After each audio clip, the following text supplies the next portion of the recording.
Morning, ladies and gentlemen. How are you? Good. Dan, thank you for inviting me to speak here on licensing. I always enjoy coming down to the MedTech conference. I think this is the third or fourth one that I've spoken at. And so today I'm going to be speaking with you, as Dan said, on a topic, a subject, and a strategy I think that everybody in this room who's got a med device, med technology, is looking to get one and make money with it, should be thinking about, and that's licensing, particularly to the global market. Because really today, when you look at what business you're in, what your business strategy is, where you're going, what market you're going to tap into, it really is a global marketplace, even and especially for medical device technology. So let me start with a little background on myself. I got my start in the entertainment business. That's how I got into the licensing business. I had no clue what it was, how it worked or anything, but then again, neither did the studios. And it was an interesting time there, and worked with many, many different companies on the consumer products side, doing all these crazy movies like Batman and Power Rangers. I don't know how many of you have children, but if you bought the products, I thank you for supporting my lifestyle. So. And since then, I've set up my own company on licensing. I work with clients on consulting and strategy, the licensing and managing that, the compliance side, IP audit, due diligence. Work with many different technologies, but of late have been spending a lot of time working with various medical and oral health care technologies, from blue light technologies, surgical technologies, things of that nature. So what we'll cover today is what licensing is, why you should use it, how it works, and then a question I'm always asked, and that is getting paid. How do you get paid? How do you make money? What's the value of an IP? And then to sum it up. So let me start with why licensing. And there's a lot of reasons to consider licensing, but I've listed probably the top 5 here. And the first is the demand for IP, because the demand is really exploding. I'm going to show you a chart in a minute, but there's a lot of demand out there, and the demand is increasing and is coming a lot from large corporations. You may be looking at the medical, or are looking at the medical device industry, medical technology. A lot of competition in this industry, especially from a lot of big players, the conventional players, the pharmaceuticals, the technology companies, even the retailers are getting into the game, and the insurance companies are getting into the game. But all these companies have one thing in common. They need products and technologies to make money in the market, and they're not the ones developing it anymore. Their R&D pipelines are too slow. So what they're doing is they're busy setting up their own innovation labs, they're setting up corporate venture funds, and they're looking to connect with companies in this room, startups, small businesses, to figure out how to set up a partnership to get a hold of that IP and put it into their pipeline so that they can get a bigger foothold in what's rapidly becoming a very competitive market. The second is shorter IP lifespan. Patents don't last as long as they used to. Technologies don't last as long as they used to. You may get a 20-year patent, but you may only have a lifespan of maybe 5 years. A lot of reasons is because as you look at the number of patents coming into the market, they're coming from all over the world. It used to be the US had a monopoly on it, not anymore.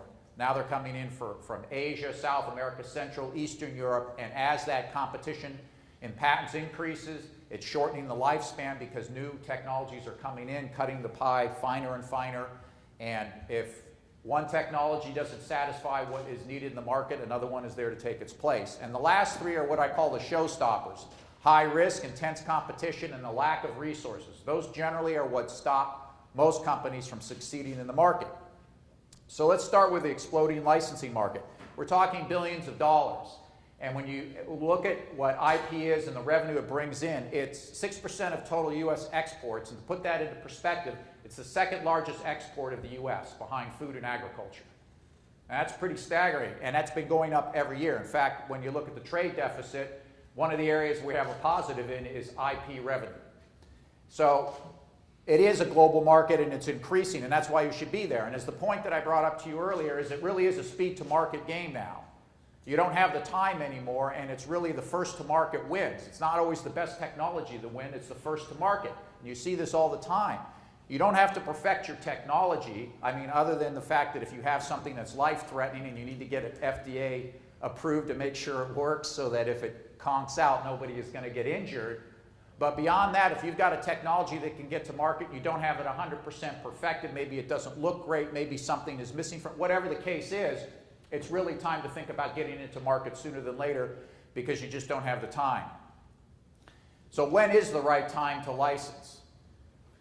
When I work with clients, the right time to license is once you've gotten to the point where you validated the market for your technology. Now that means you could have test marketed, you could have focused, but you've proven it works. The best obviously is having a few clients to buy it.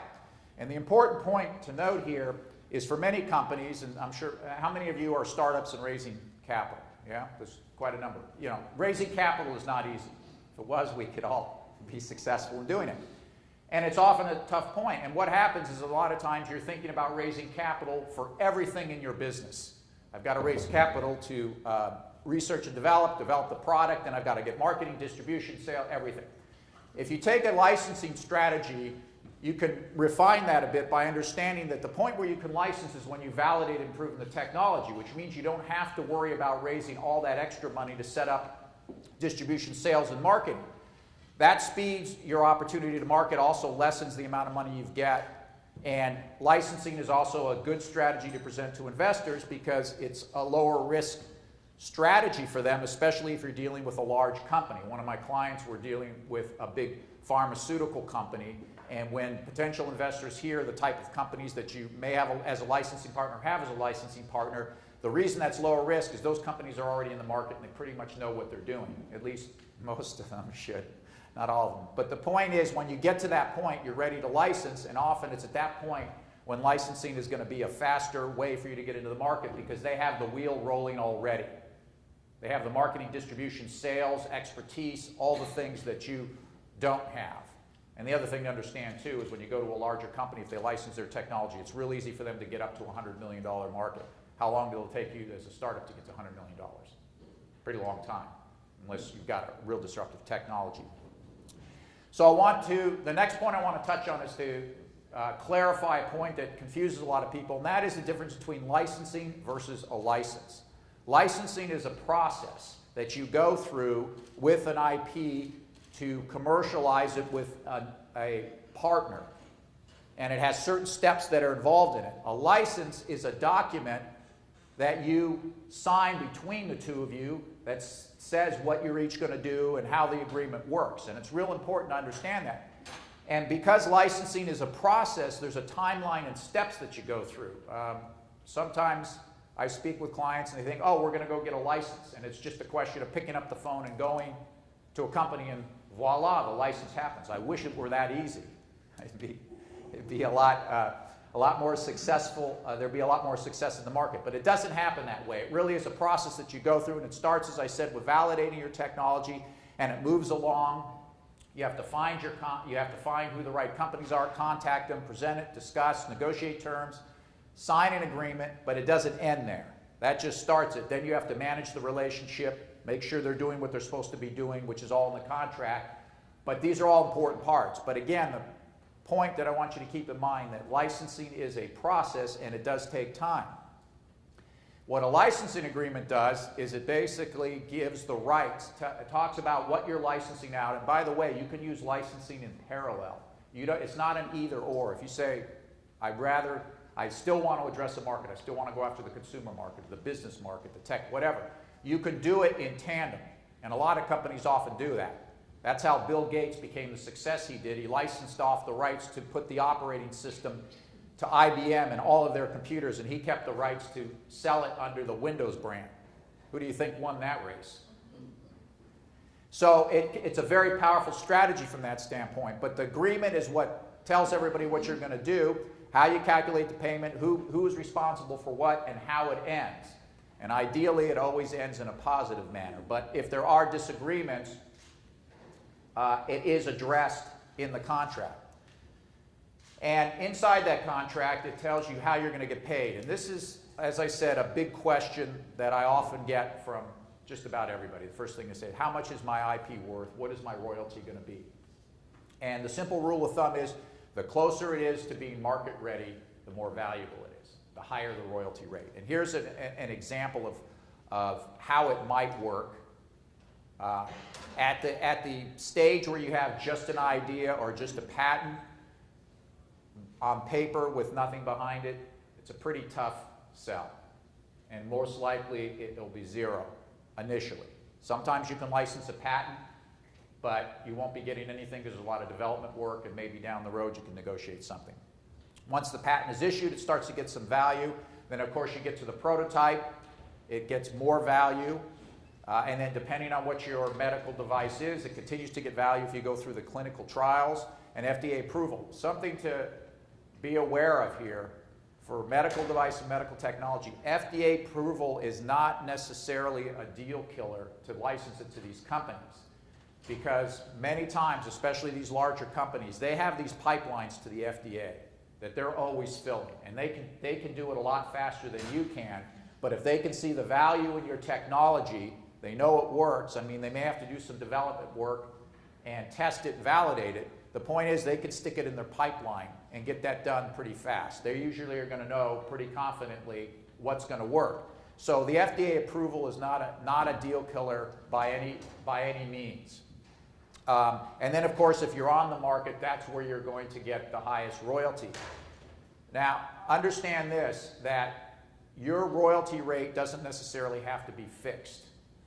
Many deals that I do, it starts off lower when there's more risk, less known is in the market, and then can increase as the market goes on. And you can tie it, usually that's tied to sales. The higher the sales, once it reaches a certain point, you get a higher royalty. Of course, I've done deals where the royalty went down. Don't ask me why that occurred, but it did. So the point being is when you look at something like this as a guideline, one of the things to understand about licensing, it's a very flexible strategy and nothing is set in stone. And when you talk about licensing and what the value is, exclusivity is worth more than non-exclusivity. Okay, a single partner may not necessarily generate as much in royalty as multiple partners. So there's lots of different variables, and what I want to get you to think about is not only how the value works, but to think about your IP in terms of different market applications. Many times, you may be overlooking markets that you have other applications to, and you can't address all the markets simultaneously. You may come out and say, you know, we have applications to 5 different markets, but right now we're only raising money to address 1. Well, what's going to happen to those other 4 markets? Are they going to sit there and wait for your technology to arrive? Probably not. Somebody's going to see what you're doing in one market and go after another. That's where licensing can also be an effective strategy. So again, I share this with you so you understand why licensing is a smart strategy. So to wrap it up, the number one thing is it reduces your time to market significantly, especially if you're going into a highly competitive market. Basically what you're doing is you're shifting the risk to your licensing partner, but they've got everything set up. So when I say shifting risk, the risk is probably a lot less for them because they have the resources in place, but shifting the risk is also more attractive to your licensing partner. And finally, as I said earlier, it eliminates the showstoppers. The showstoppers are the high risk, lack of resources, and competition. Those are the ones that stop most companies dead in their track, and it's hard to get started from those. So with that, I thank you very much. There's my contact information up there. I offer a newsletter. You can sign up. It comes out about every 2 weeks with the latest articles on licensing and strategy and how to use it. As Dan said, I'll be here all day. There's a breakout room downstairs. Happy to meet with you one-on-one and spend a few minutes talking about your IP and how we use licensing to get it into the market. Thank you very much.